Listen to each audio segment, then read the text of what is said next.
Oisín, níl cead agat. No, Oisín. You can't have those. Tá mé cabhrú le Mamaí. I am helping Mummy. Oh, bhó, tá na hórástaí ag titim.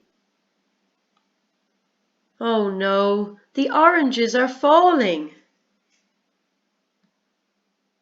Oh, Mummy, bhfuil na mil seán. Oh, Mummy, I'd love some sweets. Dia Yves, Fáilte romh go dtí an siopa. Hello and welcome to the shop. Ooh, tá líreachán sa bhosca. Ooh, there's lollipops in the box.